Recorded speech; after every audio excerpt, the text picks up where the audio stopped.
I woke up gasping, my hands clutching at my throat where water should have been filling my lungs, but there was no water. Just air, sweet, precious air, and the familiar ceiling of our bedroom staring back at me. Our bedroom. The bedroom I'd shared with Marcus for 8 years. The bedroom I'd died in, or rather, the bedroom I'd been in before he suggested that romantic sunset cruise that ended with me at the bottom of Lake Morrison. My phone buzzed on the nightstand. I grabbed it with shaking hands, already knowing what I'd see, but needing confirmation anyway. March 15th, 2023. 6 months before my death. 6 months before my 32nd birthday. Before the cruise. Before Marcus would stand on that boat and watch me drown with those cold, calculating eyes I'd been too blind to see clearly until the water closed over my head.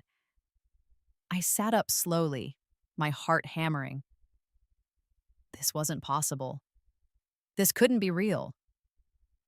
But the evidence was everywhere, in the cheaper furniture we'd replaced 2 months ago, in the absence of the scar on my left hand from the accident with the kitchen knife in June, in the sound of Marcus's shower running in the bathroom. Marcus, who had married me for my life insurance policy. Marcus, who had spent 8 years playing the devoted husband while secretly drowning in gambling debts. Marcus, who had upped my life insurance to $2 million last year, citing protection for our future family, while knowing he'd never planned to have children with me. The bathroom door opened, and he emerged in a cloud of steam, towel around his waist, that perfect smile on his perfect face.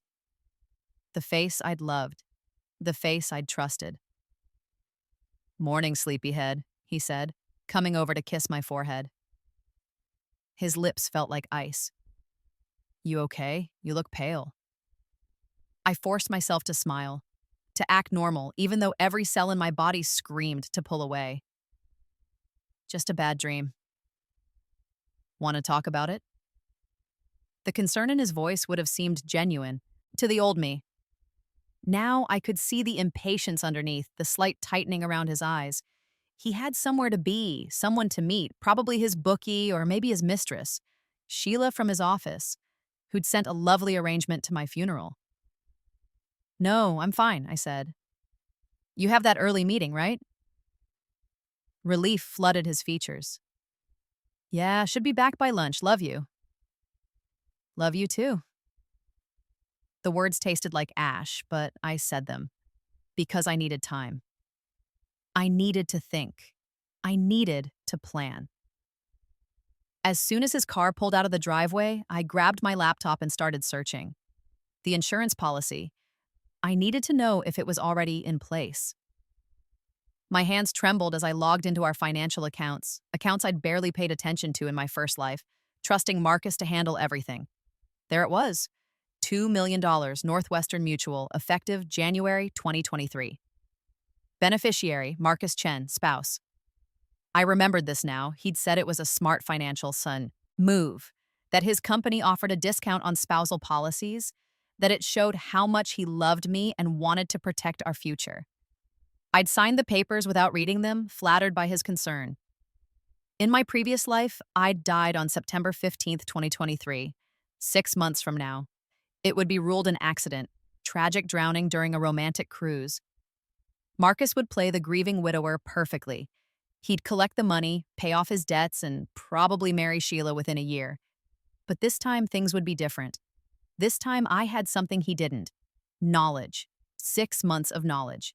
I knew every move he'd make, every lie he'd tell, every step of his plan. And I had something else. Something I'd done in a moment of paranoia that my old self had dismissed as silly. 6 months ago, which was actually yesterday for me in this timeline, I'd been having lunch with my best friend Rachel when she'd mentioned her own insurance policy. "You know what's funny?" she'd said, laughing over her wine. "My policy still lists my ex-husband as beneficiary. I keep meaning to change it, but honestly, the paperwork seems like such a hassle." That conversation had planted a seed. Not suspicion exactly, I'd loved Marcus, trusted him completely. But I was meticulous by nature, a habit from my career as a financial analyst. That evening, I'd reviewed all our policies just to ensure everything was in order. And something had bothered me. A small thing, barely worth noticing. Marcus had seemed overly interested in the insurance policies lately. He'd asked several times if I'd reviewed them. if everything was set up properly. At the time, I'd thought he was just being responsible. But that night, sitting at my computer with Rachel's words echoing in my head, I'd felt the tiniest prickle of unease. Marcus had been distant lately, working late more often. His phone was always face down on tables. I'd told myself I was being paranoid, but I'd also quietly, without telling him, changed the beneficiary on my policy. I'd changed it to my mother. In my first life, I'd forgotten about it completely. The change had been processed, but I'd never told Marcus, never thought about it again. And then I died. And Marcus had been so sure he'd get the money. I could still see the confidence in his eyes as he'd watched me go under. Could still remember the confusion at my funeral when the insurance company had contacted my mother instead of him. The last thing I'd seen before everything went dark a second time was Marcus's face, pale with shock and rage as he'd realized his plan had failed. Now, sitting in our bedroom 6 months in the past, I smiled. He didn't know. In this timeline, I'd just made that change yesterday. Well, 6 months ago from his perspective. But yesterday for me. The paperwork was filed. The beneficiary was changed. And Marcus had no idea. But I couldn't just let things play out the same way. I couldn't die again, even knowing the insurance money would go to my mother. I'd been given a second chance, and I was going to use it.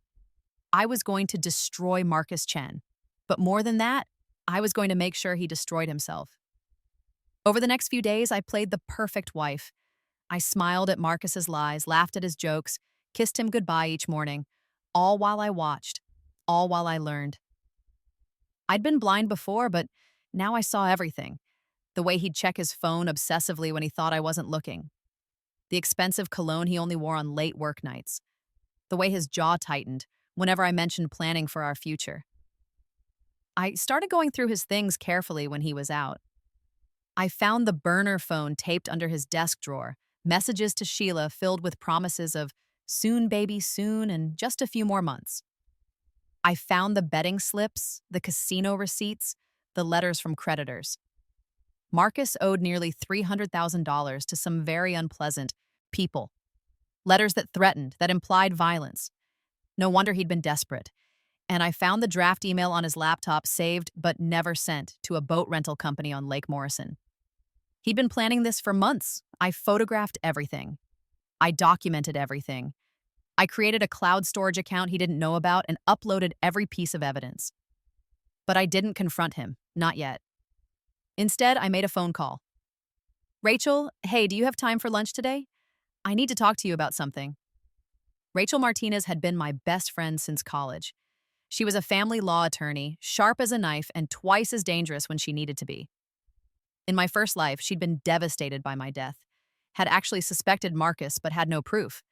This time, I was going to give her all the proof she needed. We met at our usual spot, a quiet Italian restaurant downtown. Rachel took one look at my face and set down her menu. Okay, what's wrong? I'd prepared for this moment, rehearsed what I'd say. But sitting across from her, seeing the genuine concern in her eyes, the words caught in my throat. I think Marcus is trying to kill me. The restaurant noise seemed to fade. Rachel's expression shifted from concern to sharp focus in an instant. Tell me everything. I did. Not about the rebirth, that I kept to myself, knowing how crazy it would sound. But I told her about the insurance policy, about the evidence I'd found, about my suspicions. I framed it as intuition, as pieces falling into place, as a wife finally seeing the signs she'd been ignoring. Rachel listened without interrupting, her lawyer brain clearly cataloging every detail. When I finished, she was quiet for a long moment. You have copies of everything? Yes, cloud storage encrypted. Good, she leaned forward. Here's what we're going to do. First, you're going to forward me access to that storage. Second, we're going to hire a private investigator to document his affair and his gambling. Third, you're going to keep acting completely normal until we have everything we need. I'm not leaving him yet, I said. I want him to think he's winning. Rachel studied my face. What are you planning, Emma? I smiled. It wasn't a nice smile. I'm going to let him try. Absolutely not. Rachel's voice was sharp. Emma, if you really think he's planning to kill you, he won't succeed, I said calmly. But he needs to try. I need him to show his hand completely, Rachel. I need him to commit. Otherwise, it's just a cheating husband with gambling debts. That's not enough. That's insane. I've already changed the insurance beneficiary, I interrupted. He doesn't know, but my mother is listed now. Even if something happens to me, he gets nothing. But I need more than that. I need him to destroy himself so completely that he can never recover.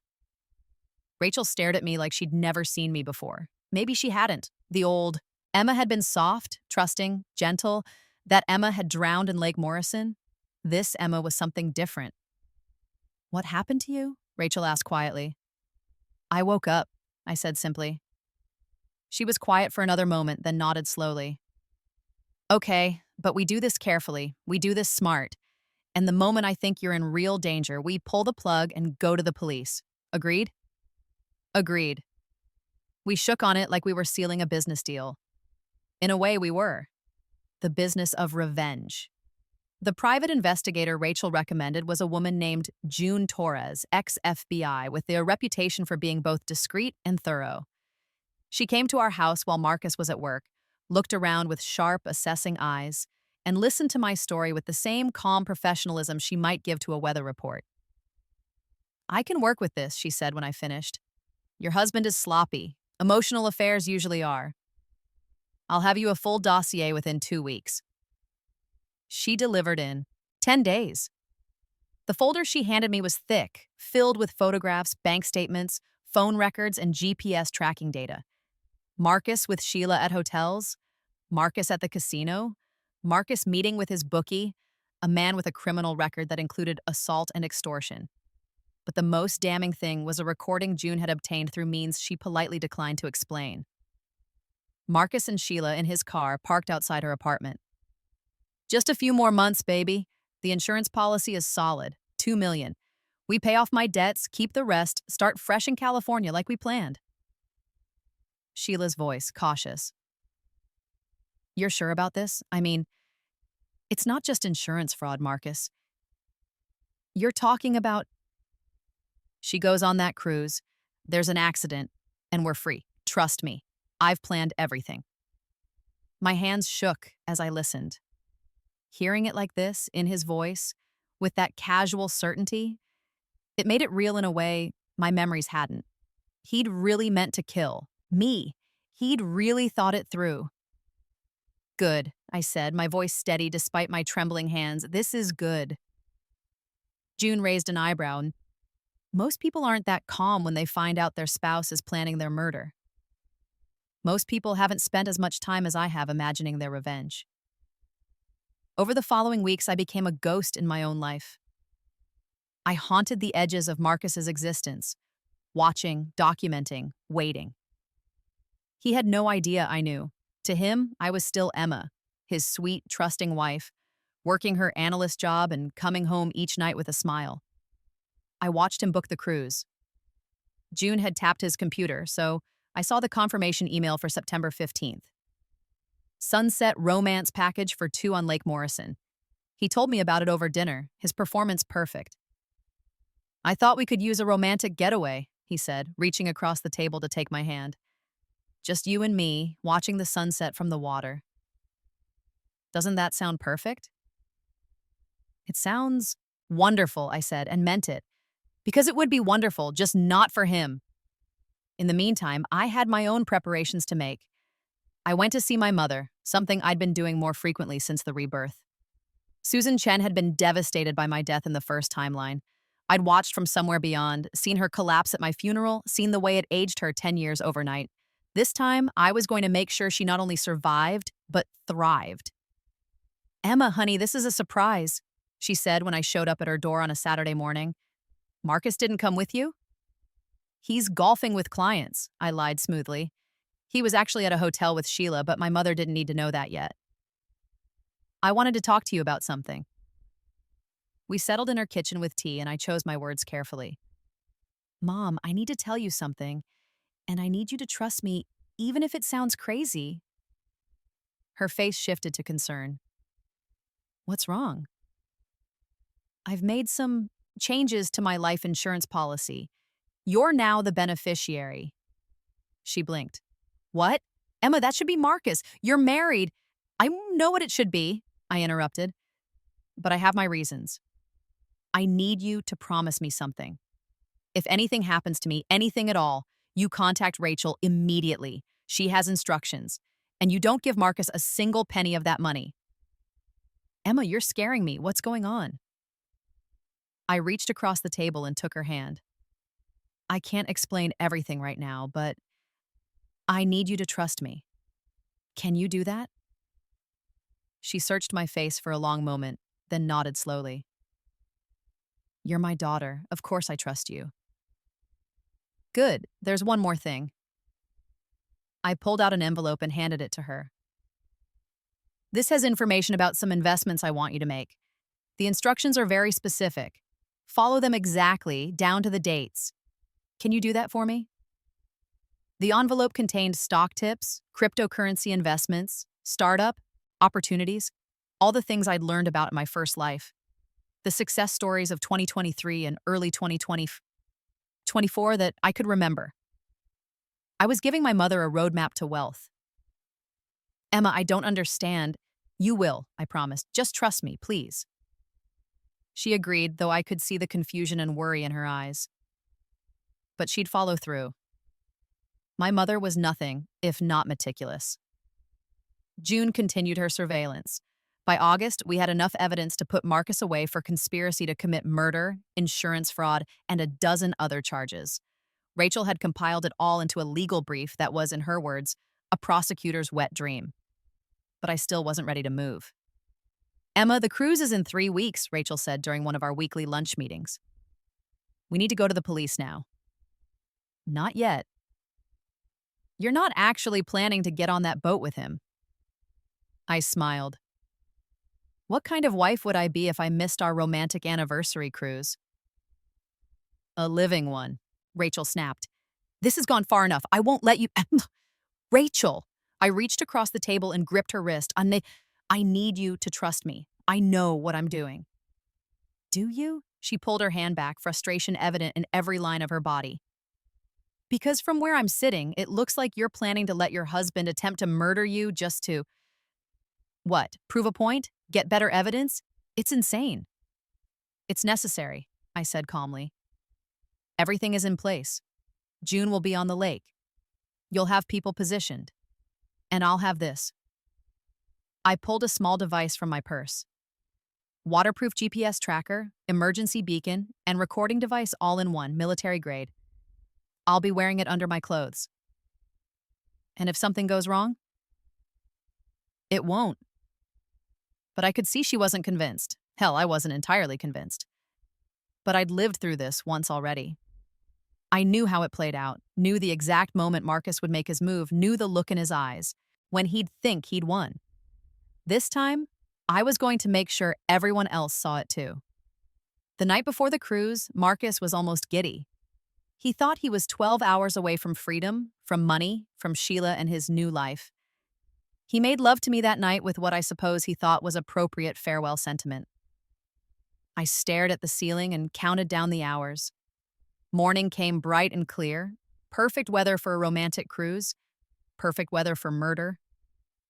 Marcus loaded our bags into the car, light bags since we were supposedly only going for an evening trip. He kept checking his phone, nervous energy making him twitchy. You okay? I asked innocently. Just excited, he said, flashing that perfect smile. It's been too long since we did something like this.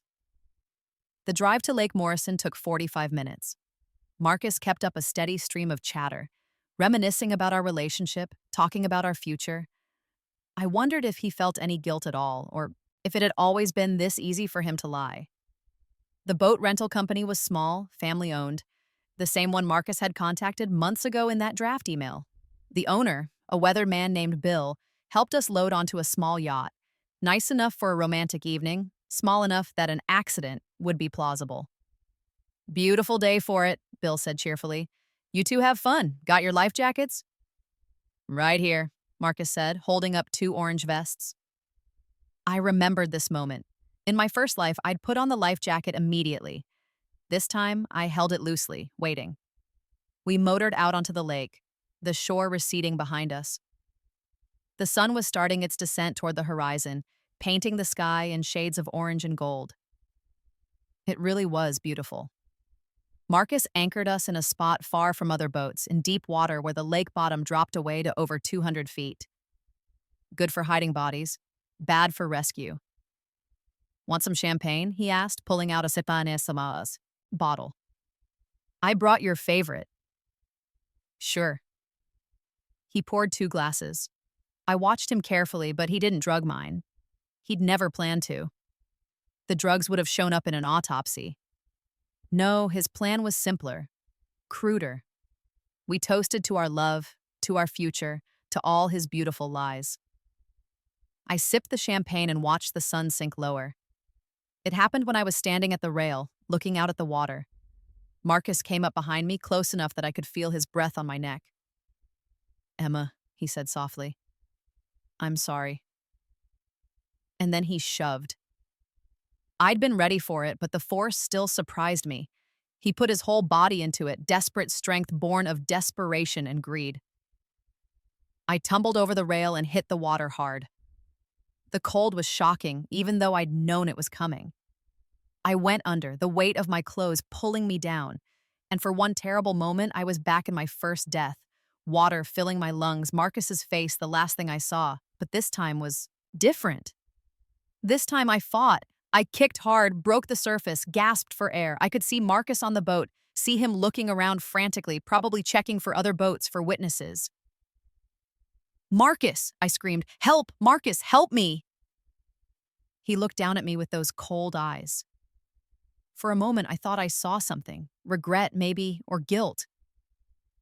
But then it was gone, replaced by calculation. He picked up the life jacket, the one he'd told Bill we had, the one that was supposed to save me, and he threw it in the opposite direction. Swim for it, Emma, he called out, his voice carrying across the water. I'll get the boat. But he didn't move to start the engine. He just stood there, watching. I made a show of struggling, of going under once, twice. I let him think it was working, let him think I was drowning. And then I triggered the emergency beacon. The response was faster than I'd expected.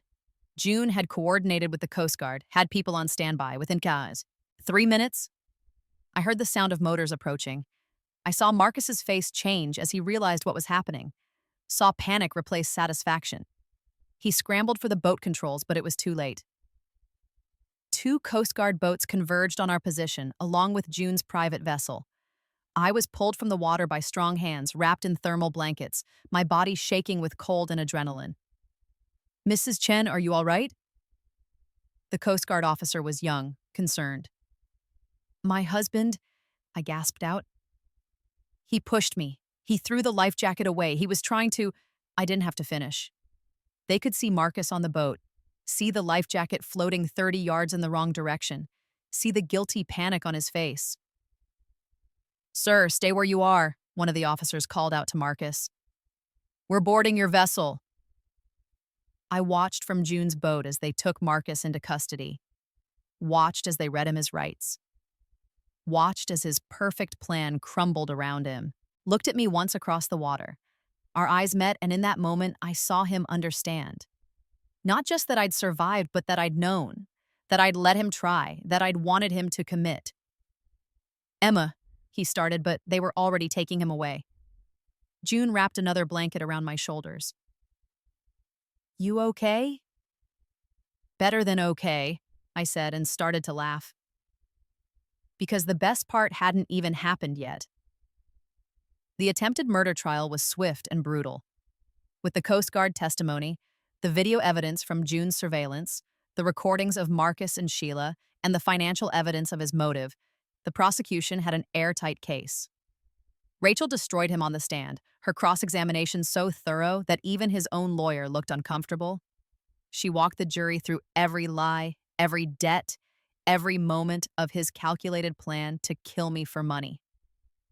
The trial lasted 3 weeks, The jury deliberated for 4 hours, guilty on all counts, but the real satisfaction came a week after the verdict when the insurance company formally processed my claim.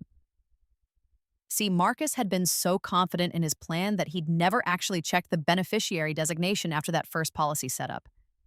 He'd assumed it was still him. He'd planned everything around that assumption. The look on his face when his lawyer informed him that the $2 million was going to my mother was something I wished I could have photographed. Apparently, he'd actually laughed at first, thinking it was a mistake. Then, when he realized it wasn't, he'd gone completely silent. He'd killed our marriage, destroyed his own life, and earned himself a 25 to life sentence for attempted murder, all for money he was never going to see. Sheila, for her part, cut a deal. She testified against Marcus in exchange for a reduced sentence on her conspiracy charges. Last I heard, she got 3 years and was writing a tell-all book about dating a would-be murderer. I stood in the courthouse lobby after the sentencing, Rachel beside me, and felt the weight of 6 months, no, 8 years, finally lift from my shoulders. "You did it," Rachel said quietly.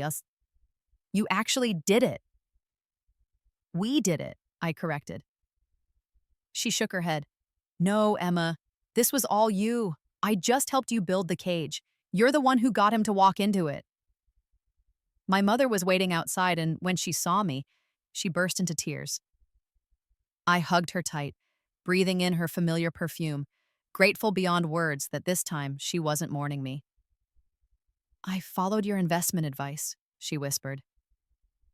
"Emma, I don't know how you knew, but we need to talk." I pulled back and saw the wonder in her eyes. "Good returns?" "I've made $300,000 in 4 months." I smiled. "That's just the beginning, Mom. Trust me." Over the next year, my life transformed in ways that even I, with my future knowledge, hadn't fully anticipated. The insurance money went to my mother as planned, but she split it with me despite my protests. "You earned this," she said firmly. "And you survived him. And besides, with the returns on those investments you had me make, I have more money than I know what to do with." She'd followed my instructions perfectly. The cryptocurrency investments had paid off spectacularly. The tech startup stock I'd told her to buy had tripled. She was well on her way to being a millionaire in her own right. I used my portion to start over. New apartment, new city, new life. I left the financial analyst job, I'd never really loved it anyway, and went back to school for what I'd always wanted to do, write. Turns out surviving your own murder attempt gives you a lot of material. I wrote a book about financial abuse, about the warning signs of dangerous relationships, about trusting your instincts. It was part memoir, part self-help, and it struck a chord. The book hit the bestseller list within a month of publication. I went on talk shows, gave lectures, became an advocate for domestic violence survivors. People would come up to me after speaking events, tears in their eyes, thanking me for giving them the courage to leave their own Marcus. Each time I thought about the old Emma, the one who died without ever seeing it coming, I was living the life she never got to have, and I was determined to make it count. Rachel and I became even closer, if that was possible. She eventually told me that she'd suspected Marcus even in my first life, but had never been able to prove anything. "When you first told me you thought he was trying to kill you, I almost cried with relief," she admitted over drinks one night. "I thought I was going crazy, seeing shadows where there was nothing, but you saw it too." I couldn't tell her the whole truth, that I'd literally lived through it once before. But I could let her know how much her support had meant. "You saved my life," I said simply. I couldn't have done any of this without you." "Please," she scoffed. "You were a force of nature. I just pointed you in the right direction and tried to keep you from getting killed in the process." June Torres became a friend too, in her own way. She'd been so impressed with how the case turned out that she asked if she could use it as a case study for training other investigators. "You let him show his whole hand," she said admiringly. "That took guts and brains. Most people would have run the second they suspected." "Most people don't have the advantages I had," I said carefully. She gave me a shrewd look but didn't push. June was good at reading people, and I think she knew there was more to my story than I was telling. But she respected the boundaries. As for Marcus, he became a cautionary tale. His case was covered extensively in the media. The handsome husband who'd tried to kill his wife for insurance money, only to discover she'd outsmarted him months before. Legal blogs analyzed the case. True, crime podcasts dissected every detail. I was offered substantial sums for exclusive interviews, but I turned them all down. I'd said everything I needed to say in my book. I had no interest in giving Marcus any more of my time or energy. He tried to contact me from prison exactly once, a letter that arrived 18 months after his sentencing. I held it in my hands for a long time, feeling the weight of it, wondering what he could possibly have to say. In the end, I burned it without reading it. Whatever he wanted, forgiveness, explanation, one last manipulation, I didn't need to hear it. That chapter of my life was closed. I started dating again eventually, though I was cautious about it. Trust didn't come easily anymore. But I met someone, a kind, patient man named David who was a veterinarian and had never so much as had a parking ticket. I want you to know, I told him on our 5th date, I have a complicated past. He nodded seriously. I know, I read your book. And you still want to see me? Emma, you survived something that would have destroyed most people. You're not broken. You're not damaged. You're strong as hell and twice as smart. Of course I want to see you. We took it slow. I was paranoid about every little thing at first. Did he ask about my finances too much? Was he being too perfect? Was this all an act? But David was patient. He let me investigate him, run background checks, meet his family, talk to his ex-wife. They'd divorced amicably 3 years ago and remained friends. He understood that trust had to be earned, and he was willing to put in the work. 2 years after Marcus went to prison, David asked me to marry him. I said yes, but with conditions. Separate finances, I said. Prenup. And I'm keeping my life insurance beneficiary as my mother. He didn't even hesitate. Whatever makes you feel safe. That was when I knew he was the real deal. Marcus would have argued, would have made it about him, would have tried to convince me I was being unreasonable. David just wanted me to feel secure. We got married on a beach in Hawaii, small ceremony, just close friends and family. Rachel was my maid of honor. My mother cried happy tears. David's parents welcomed me with open arms. It was everything my first wedding to Marcus hadn't been. Genuine, joyful, built on actual love instead of lies and schemes. On our wedding night, David held me close and said, I'm going to spend every day proving you made the right choice. I know I did, I said. And I meant it. 3 years after the trial, I got a call from a number I didn't recognize. I almost didn't answer. I'd gotten good at screening calls, but something made me pick up. Emma Chen? The voice was professional, female. Emma Morrison now, but yes. This is Officer Sarah Vance with the State Correctional Facility. I'm calling to inform you that Marcus Chen has requested a meeting with you through our restorative justice program. My first instinct was to refuse immediately, but then I paused. What does that entail? It would be a supervised meeting in a secure location.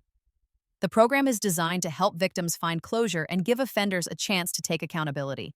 You're under no obligation to participate. I thought about it for 3 days. Talked to Rachel, talked to David, talked to my therapist. Everyone had the same advice. Only do it if it would help me, not him. In the end, I decided to go. Not for closure. I didn't need that from him.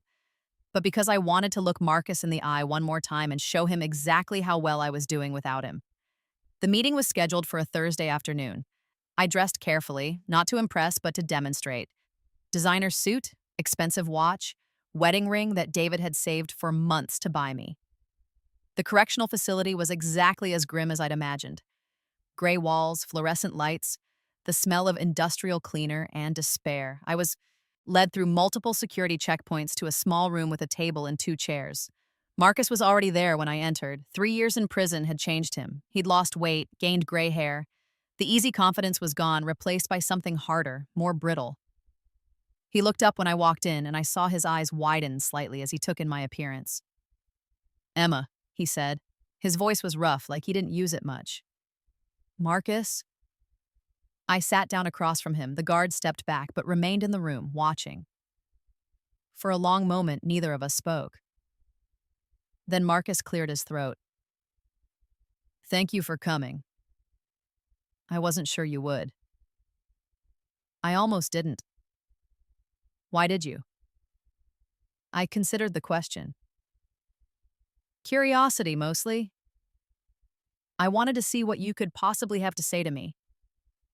He flinched at that. Good. I wanted to apologize for everything. I know it doesn't change anything, but I needed you to know that I'm sorry. Are you? I leaned forward. See? Are you worried you tried to kill me, Marcus? Or are you just sorry you got caught? Both, he said, and at least he had the grace to be honest. I was desperate, Emma. The debts, the pressure. Don't. My voice was sharp. Don't try to explain it away. You made a choice. You chose money over my life. You chose to plan my murder, to stand on that boat and watch me drown. Own it. He was quiet for a moment. You're right. I made those choices, and I have to live with them every day. Good. I heard about your book, he said after a pause. And your new marriage. I'm glad you moved on. Moved on? I laughed, and it wasn't a kind sound. Marcus, I didn't move on. I built a completely new life from the ashes of the one you tried to destroy. I'm successful, I'm happy. I'm loved by someone who would never, ever dream of hurting me. I'm living my best life, and you're in here for the next 2 decades thinking about what you lost. His face had gone pale. Emma, do you know what the best part is? I leaned back in my chair, casual, relaxed. The insurance money. The $2 million you killed our marriage for, destroyed your life for. My mother invested it wisely. It's worth over $5 million now. And when she passes, it all comes to me. I watched the information hit him, watched him process what it meant. So, in the end, I continued, I got the money anyway. I got the life. I got everything. And you got a cell and the knowledge that you threw away the only person who actually loved you for absolutely nothing. Marcus's hands were shaking on the table. How did you know? How did you know to change the beneficiary? I smiled. Let's just say I had a feeling. And I've learned to trust my instincts. He stared at me for a long moment, and I could see him trying to figure it out, trying to understand how his perfect plan had fallen apart so completely. He never would. That was my secret to keep. I think we're done here, I said, standing up. Have a nice life, Marcus. What's left of it, anyway. I turned to leave, but his voice stopped me. Emma, wait, please. I need to know. Did you ever really love me? I looked back at him, this man who'd been my husband, who'd shared my bed and my life and my trust. This man who'd decided I was worth more dead than alive. Yes, I said honestly. I loved you completely. That's what makes what you did so unforgivable. I walked out without looking back. The drive home took 2 hours. I called David when I was halfway there. How did it go? He asked. Better than expected. I'll tell you about it when I get home. I'll have dinner ready. Love you. Love you too. I hung up and focused on the road ahead, the sun setting in my rearview mirror. I thought about everything that had happened, about the impossible second chance I'd been given, about the life I'd built from it.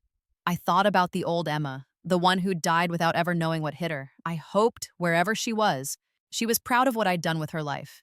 No, my life. This was my life now, my choices, my consequences, my victories. Marcus had tried to write my ending. Instead, I'd written his, and mine was just beginning. 5 years after that final meeting, I was sitting in my home office when my phone rang. My literary agent, Susan, was calling. Emma, you're not going to believe this. Netflix wants to option your story. I blinked. What? Your book. They want to turn it into a limited series. They're talking a 7-figure deal. I leaned back in my chair, processing my book, my story, broadcast to millions of people. Marcus's attempted murder, immortalized on screen for the world to see.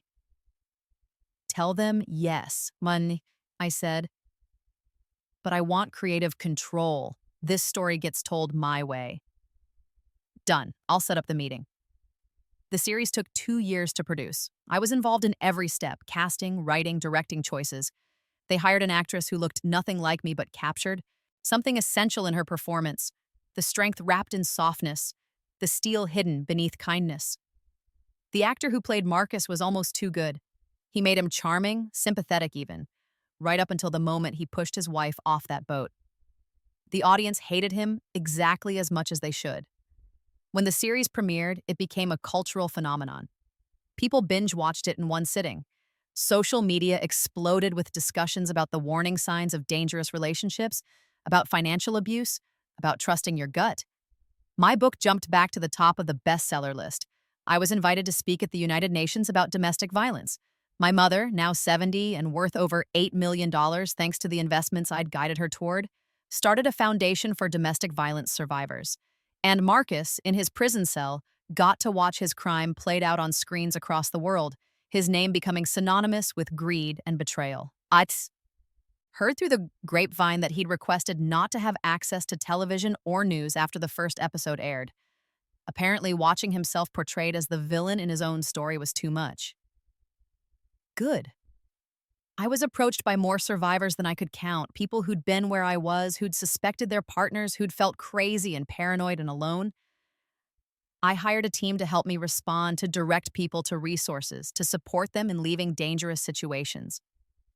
Some of them told me I'd save their lives. I always corrected them. They'd save themselves. I'd just shown them it was possible. David and I talked about having children. It was a conversation that took months because I had to work through my fear that I'd somehow pass on my trauma, that I'd be too paranoid to be a good mother. You know what I think? David said one night. I think any kid would be lucky to have you as a mom. You'd teach them to be smart, to trust their instincts, to never settle for less than they deserve.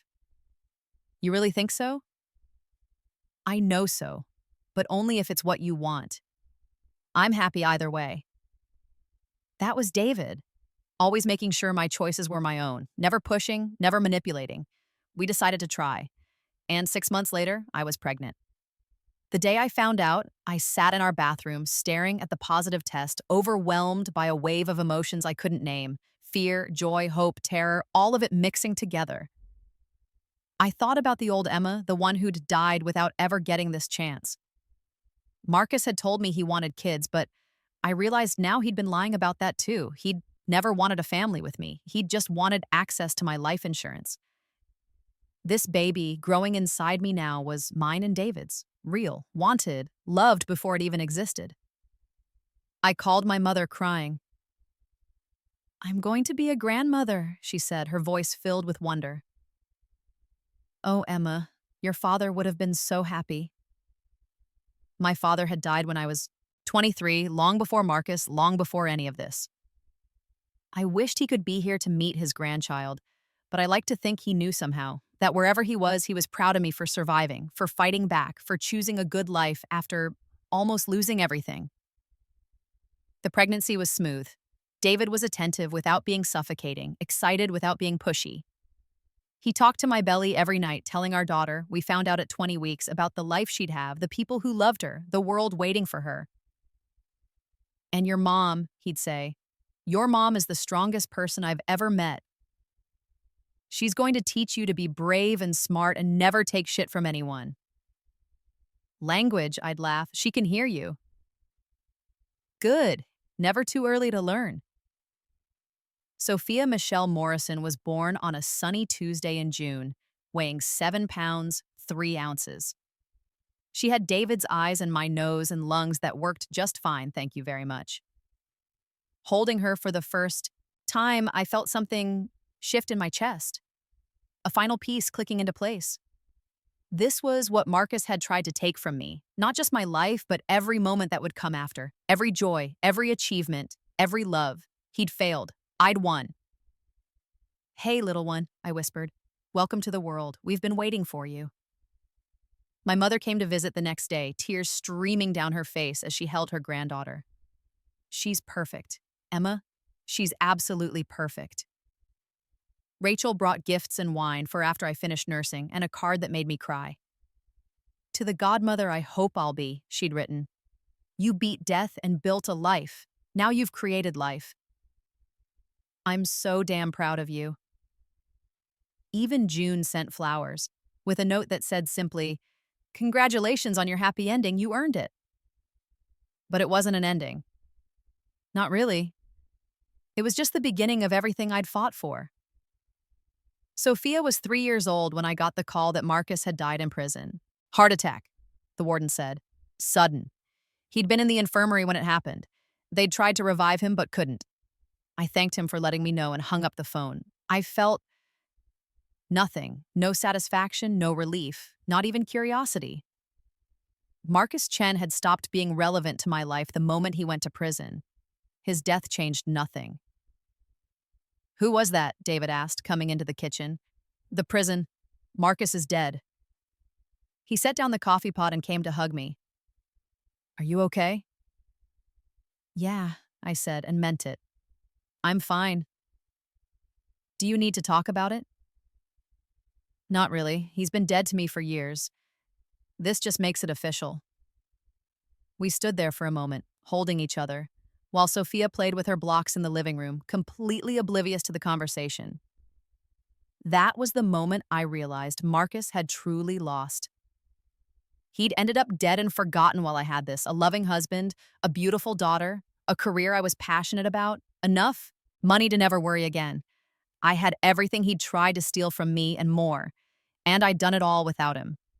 That evening, after Sophia was in bed, I sat down and wrote, not for the blog I kept, not for another book, just for me.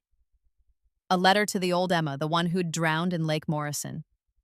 Dear Emma, I'm writing this from our home, well, my home now. It's nothing like the house you shared with Marcus. This one is filled with light and laughter and love that's actually real. David is in the shower, singing off key. He does that every night. It used to annoy you with Marcus, remember? But with David, it just makes me smile. Sophia is asleep in her room, dreaming whatever 3-year-olds dream about. Probably unicorns and ice cream. She's smart and funny and so loved. You would have adored her. I want you to know that I did it. I survived. I fought back. I won. Marcus is dead now. Heart attack in prison. I felt nothing when I heard. He stopped mattering a long time. Ego. But you mattered. You matter. Everything I have, everything I've built, I built on the foundation of your life. Your kindness, your trust, your love. Even though they were weaponized against you, they weren't wrong. They weren't weaknesses. Marcus was the weakness. His greed, his cruelty, his complete inability to see what he had until it was gone. I hope, wherever you are, you're at peace. I hope you know that your death wasn't the end. It was a new beginning. I'm living the life you should have had, and I'm living it well. Thank you for being strong enough to trust your instincts when they whispered that something was wrong. Thank you for changing that beneficiary on a paranoid whim. Thank you for giving me the tools I needed to survive. I've got it from here. Love, Emma. I folded the letter carefully and put it in my jewelry box next to my wedding ring from David and a picture of Sophia from her first birthday. Then I went to join my husband in bed where he was reading a veterinary journal and trying to stay awake. Everything okay? He asked, setting down the journal. Everything's perfect, I said, and kissed him. And it was. Years passed. Sophia grew into a confident, curious child who asked a million questions and took absolutely no shit from anyone. She was her mother's daughter in that respect. Mom, she asked one day when she was 7, why don't I have Grandpa Marcus? We'd been waiting for this question.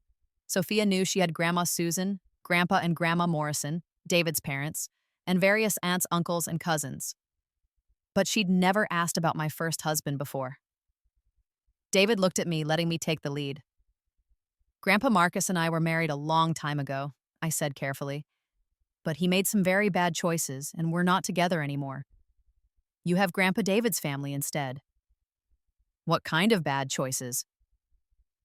I glanced at David again. We'd agreed to be honest with Sophia, age appropriately, when the time came, but 7 felt young. He tried to hurt me. I said simply. And when someone hurts you on purpose, you don't keep them in your life. Sophia thought about this seriously. Did he go to jail? Yes. Good. Bad guys should go to jail.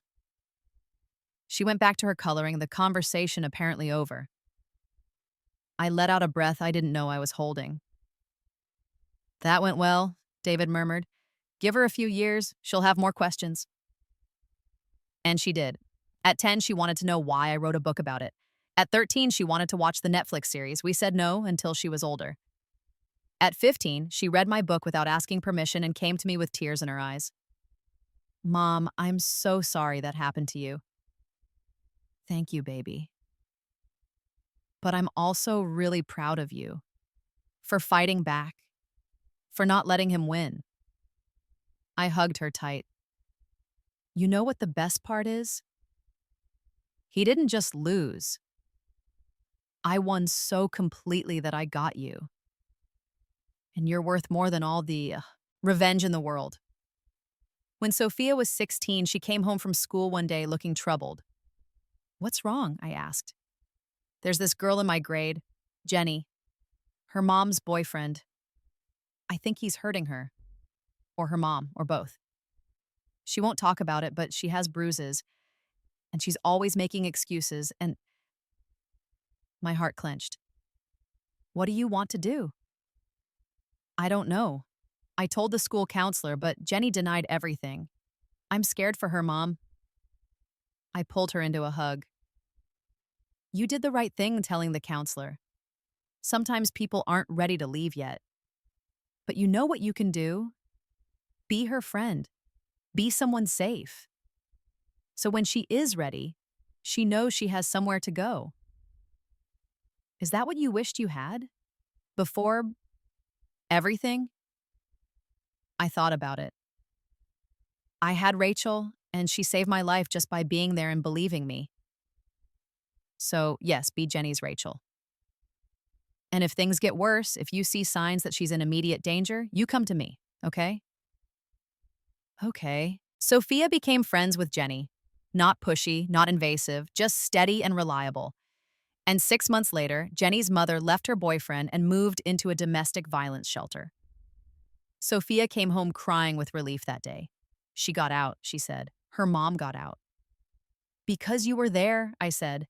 Because you paid attention. I'm so proud of you. That was when I knew for certain that surviving Marcus, fighting back, building this life, it had all been worth it. Not just for me, but for the ripple effects. For the people my story helped. For the daughter I'd raised who knew how to recognize danger and how to help. Marcus had tried to end my life. Instead, he'd created a legacy of strength and survival that extended far beyond anything he could have imagined. On my 50th birthday, we threw a big party. David went all out, rented a venue, hired caterers, invited everyone we knew. My mother, now in her 80s and still sharp as a tack. Rachel, a partner at her law firm and happily married to a woman she'd met at one of my speaking events. June, retired but still consulting occasionally. David's entire extended family. Sophia, now 21 and in her third year of college studying social work. People gave speeches. They talked about my book, my advocacy work, my strength. They made me sound like a hero, but standing there, looking at all the people I loved, I didn't feel like a hero. I felt like someone who'd been given an impossible gift, a second chance, and had done her best not to waste it. Speech, someone called out. I shook my head, laughing, but David handed me a microphone anyway. Okay, I said. I'll make this quick. When I was 31 years old, my life almost ended. Someone I trusted, someone I loved, decided I was worth more dead than alive. And for a while, he was right. I did die. The room went quiet. They all knew the story, but hearing me say it out loud still had impact. But somehow, impossibly, I got another chance. And I decided that if I was going to live, I was going to really live. I was going to be brave and messy and honest. I was going to help people. I was going to love hard and choose wisely and never, ever settle for less than I deserved.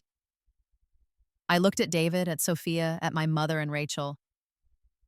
And look what I got. Look at this life. Look at all of you. This is what Marcus tried to take from me. This is what I fought for, and I would do it all again in a heartbeat. I raised my glass to second chances, to choosing yourself, to living well as the best revenge. Everyone raised their glasses and drank. Later, after the party wound down and most people had left, I found myself outside on the venue's patio looking up at the stars. Sophia came out and joined me. Good party? I asked. The best. Dad really went all out. He did. We stood in comfortable silence for a moment. Mom, can I ask you something? Anything. Do you ever regret it? The way you handled things with Marcus? Letting him try to kill you instead of just going to the police? I thought about it carefully. No, I said finally. I needed to see it through. I needed to know for certain what he was capable of, and I needed him to commit completely so there was no doubt, no chance he could talk his way out of it. That was really dangerous. It was. But I was careful. I had backup, and I had something he didn't. What? I smiled. I'd already died once. I wasn't afraid anymore. Sophia looked at me strangely. That's a weird way to put it. Is it? I pulled her close. Sometimes we have to die to who we were to become who we're meant to be. Marcus killed the old Emma, the trusting, naive one. But in doing that, he created someone stronger. Someone who fights back. I want to be like that, Sophia said quietly. Strong like you. You already are, baby. You already are. David came out to join us, wrapping his arms around both of us. What are my girls doing out here? Just talking, I said, leaning into him, about how lucky we are. Lucky, he repeated. I don't know if I'd call surviving a murder attempt lucky. I would, I said, because it led me here, to you, to her, to this life. And I wouldn't trade this life for anything. We stood there together, my little family under the stars. And I thought about Marcus, buried in a pauper's grave somewhere, forgotten except as a cautionary tale in my book and the Netflix series. He'd gambled everything on a sure thing that wasn't so sure after all. And I'd won the jackpot he never knew existed. A real life, real love, real happiness. The kind no amount of money could ever buy. The kind you had to survive death to truly appreciate. The kind that made every single moment of that fight worth it. I closed my eyes and sent a thought out into the universe, to the old Emma who'd drowned in Lake Morrison. Thank you for changing that beneficiary. Thank you for trusting your instincts. Thank you for giving me the chance to live the life you deserved. I made it count, I promise. And somewhere in the night, I swear I felt her answer. I know you did. 20 years after Marcus went to prison, 35 years after I first married him, I was invited to give a keynote speech at a national conference on domestic violence prevention.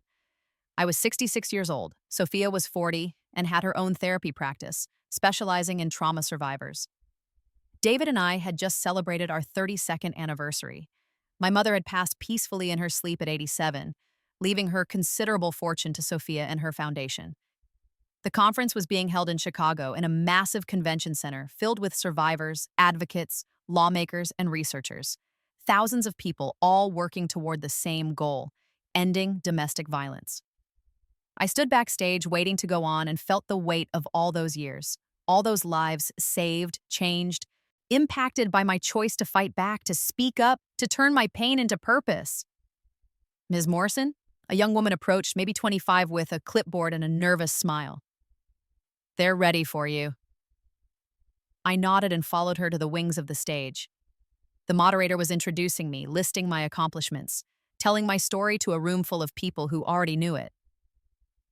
Please welcome Emma Morrison. The applause was thunderous. I walked out onto the stage and the lights were bright enough that I couldn't see the audience clearly. Just a mass of people standing, clapping, some crying. I stood at the podium and waited for the noise to die down. When it finally did, I took a breath and began. I was 31 years old when I realized my husband was going to kill me. You could hear a pin drop. I want to talk to you today, not about him, but about the moment that came right before that realization. The moment when I knew something was wrong, but I talked myself out of it. The moment when my gut screamed danger, but my brain said I was being paranoid. I looked out at the sea of faces. How many of you have been there? Felt that moment? Hundreds of hands went up. That moment is where we have the power to save ourselves, not later, when the danger is obvious, not when there's already proof, right there, in that first instant when something feels off. I told them about the insurance policy, about Rachel's comment that had made me check, about the tiny seed of doubt that had led me to change the beneficiary. I didn't even believe anything was really wrong when I did it. I just thought, better safe than sorry. And that one small action taken on a whim saved my life. I talked about the importance of trusting your instincts, about how abusers bank on us doubting ourselves, on us being reasonable, on us giving them the benefit of the doubt. Stop being reasonable with people who want to hurt you, I said. Stop explaining away the red flags. Stop thinking you're overreacting. Your instincts exist for a reason. Listen to them. I talked about building a support system, about how Rachel and June and my mother had been essential to my survival. You cannot fight an abuser alone. You need people who will believe you, who will help you plan, who will keep you safe. If you're in that situation now, reach out. Tell someone. Ask for help. And then I talked about what came after. Surviving is not the same as living. For a long time after everything happened, I thought my purpose was just to warn other people, to be a cautionary tale. But then I realized something. The best revenge isn't just surviving, it's thriving. I told them about building my career, about finding David, about raising Sophia. I built a life so full of joy and love and purpose that the man who tried to end it became nothing but a footnote. That's the goal, not just to get away, but to build something so beautiful that you look back one day and realize they have no power over you anymore. I paused, emotion catching in my throat. It's been 35 years since I married the man who tried to kill me. And I can stand here today and tell you honestly, he was the best thing that ever happened to me. Shocked silence. I smiled. Not because of who he was, but because of who I became in order to survive him. He thought he was destroying me. Instead, he forged me into steel, and that steel has helped build shelters, change laws, save lives. The applause started again, but I held up my hand. If you're here because someone hurt you, I want you to know something. You're not broken. You're not damaged. You're not weak. You're a survivor, and survival is the first step to building a life beyond your wildest dreams. I looked out at all those faces, all those stories, all that pain and strength and hope. So let's survive. And then let's thrive. Let's build lives so amazing that our abusers become nothing but footnotes in our success stories. Let's turn our pain into purpose and our trauma into triumph. I raised my fist. Let's show them that they didn't break us. They just made us stronger. The applause this time was deafening. People were standing, crying, cheering. I stood there and let it wash over me, feeling the weight and the wonder of it all. After the speech, there was a reception. People came up to me in a steady stream, wanting to shake my hand, share their stories, thank me. One woman, probably in her 50s, came up with tears streaming down her face. I left him, she said. After reading your book, I finally left him. That was 10 years ago, and now I'm remarried. I have grandchildren. I'm happy. I never thought I could be happy again. But you showed me it was possible. I hugged her tight. You did that, not me. You were the one who left. You were the one who rebuilt. I just showed you it could be done. Another woman, younger, nervous. I'm thinking about leaving, but I'm scared. What if he finds me? What if he hurts me? I took her hands. Get help. Contact a domestic violence shelter. Make a safety plan. Don't do it alone. And remember, he's already hurting you. Leaving is scary, but staying is dangerous. On and on it went, each person a testament to the ripple effect of speaking up, of sharing my story, of refusing to let shame and fear win. By the time I got back to my hotel room, I was exhausted but exhilarated. David was already there, having flown in that afternoon to surprise me. "You were amazing," he said, pulling me into his arms. I watched the live stream. Everyone was crying. Good crying or bad crying? Hopeful crying. You gave them hope, Emma. I leaned into him, feeling the solid warmth of him, the safety of 32 years of real love. "You know what's funny?" I said. "Marcus thought he was so smart, thought he had it all figured out. But he never understood the most important thing." "What's that?" "That love is worth more than money. That a good life is worth more than a big insurance payout. That some things can't be measured in dollars." David kissed the top of my head. He was an idiot. "Yeah," I agreed. He really was. That night, I had a dream. I was back on Lake Morrison on that boat, watching the sunset. But this time, Marcus wasn't there. Instead, it was David and Sophia and my mother and Rachel and all the people I loved. And instead of going under the water, I was flying above it, weightless and free. I woke up smiling. On my 70th birthday, Sophia threw me a surprise party. She'd flown in people from all over the country, former clients, fellow advocates, people whose lives had been touched by my work. The theme, she told me with a mischievous grin, was living well. The decorations were ridiculous and perfect. Posters with my favorite quotes about revenge and survival, a cake shaped like my book, photos from throughout my life, carefully curated to include only the good parts, the after parts. But the centerpiece was a video she'd made. "Everyone," Sophia called out, getting the party's attention. "I want to show you something." She dimmed the lights and started the video. It opened with Sophia speaking directly to the camera.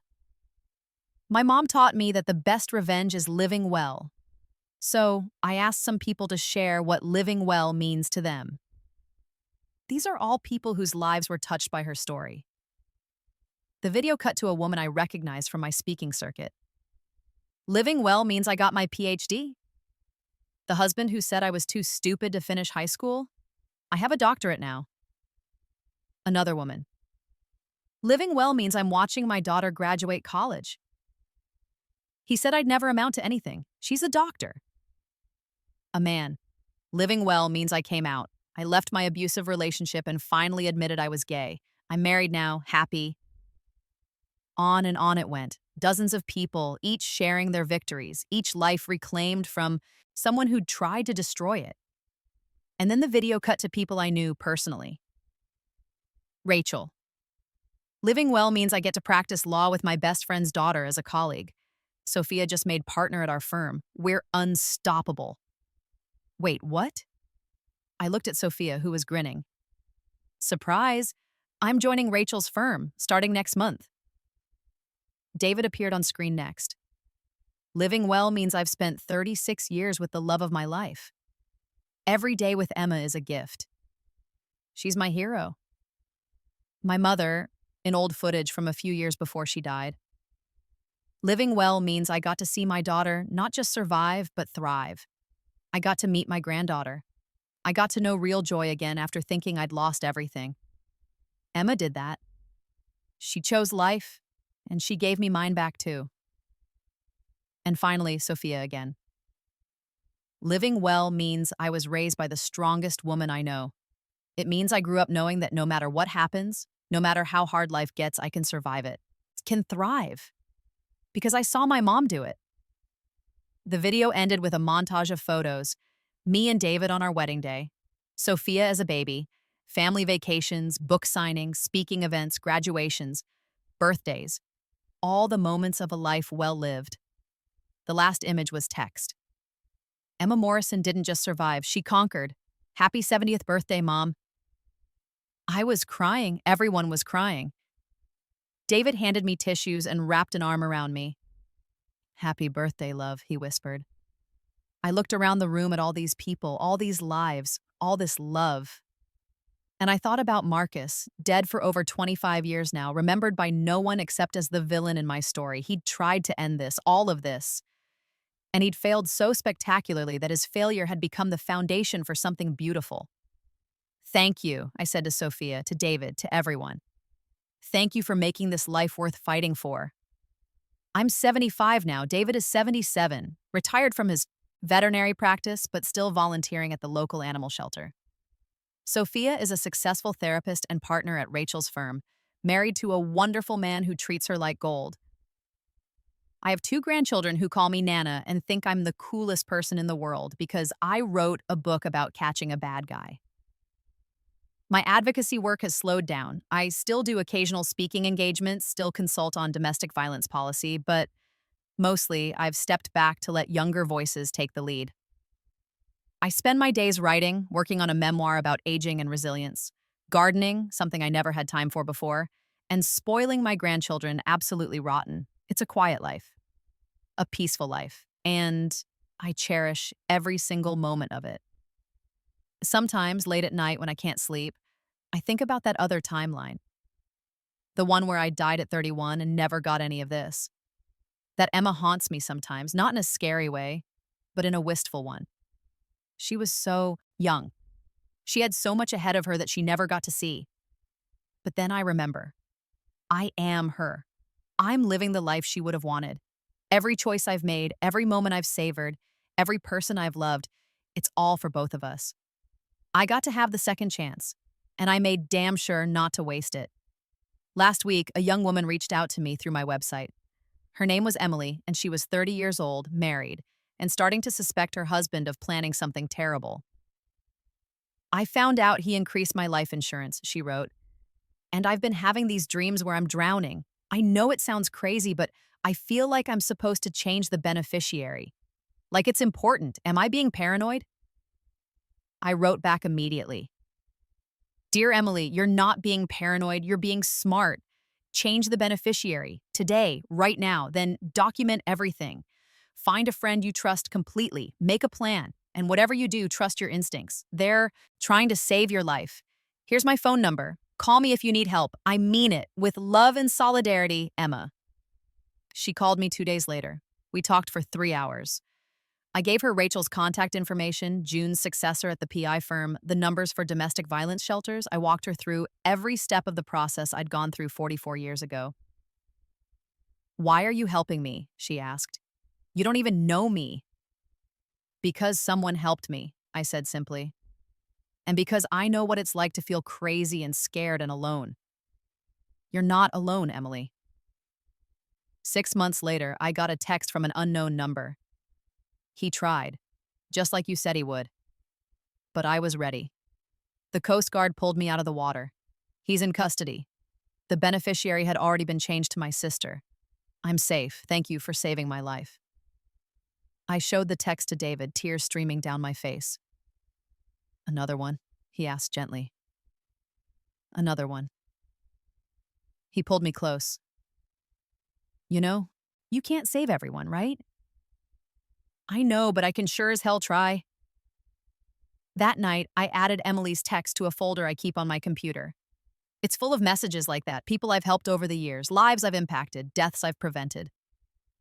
Marcus tried to end one life. I've helped save dozens. That's the revenge I never expected but treasure most.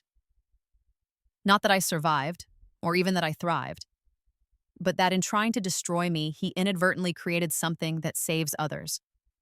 Every person who leaves an abusive relationship after reading my book, every woman who trusts her instincts and changes her insurance beneficiary, every life saved because someone heard my story and recognized their own, they're all proof that Marcus Chen failed. Not just failed to kill me, but failed to accomplish anything except making the world safer for the people he would have wanted to stay vulnerable. I sleep well at night knowing that. I'm writing this now at 78 years. Old. My hands shake a little more than they used to, and I need reading glasses for everything, but my mind is still sharp. David and I just celebrated our 45th anniversary. Sophia has been promoted to managing partner at Rachel's firm. My grandchildren are teenagers now, full of fire and opinions and potential. Life is good. Life is sweet. Life is exactly what it should be. I think about Marcus Chen maybe once a year now. usually on the anniversary of my death day, September 15th. Not with anger or fear anymore, but with something like pity. He had everything: a wife who loved him, a comfortable life, potential for real happiness, and he threw it all away for money he never got. I had my life threatened, my trust destroyed, my sense of safety shattered, and I built an empire of survival and strength from the ruins. Who really won? Sometimes I imagine seeing him again in whatever comes after this life. I imagine looking him in the eyes and saying, "Thank you. Thank you for being so predictable I could outwit you. Thank you for being so arrogant you never checked that beneficiary. Thank you for pushing me off that boat because I learned I could swim. Thank you for trying to end my story because the one I wrote instead is so much better than anything you could have imagined. Thank you for teaching me that I'm stronger than I ever knew. And thank you for failing, because in your failure, I found my triumph. That's my legacy. Not the book, not the speaking engagements, not even the lives I've helped save. My legacy is that I turned the worst thing that ever happened to me into the best thing I ever did. I survived Marcus Chen. And then I built a life he couldn't even dream of. That's living well. That's the best revenge. And it was worth every single moment of the fight. I'm going to close this story the way I always close my speeches. If you're reading this and you're scared, if you're trapped, if you're being hurt by someone who's supposed to love you, listen to me. You can survive this. You can escape this. You can build a life so beautiful that one day you'll look back and realize they don't matter anymore. Trust your instincts. Make a plan. Get help.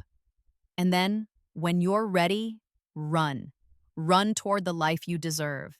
Run toward safety and love and peace. Run toward yourself, the person you were always meant to be. And when you get there, when you're safe and free and thriving, think of me. Think of all the people who made it out. We're waiting for you on the other side. And let me tell you, it's worth the fight every single time.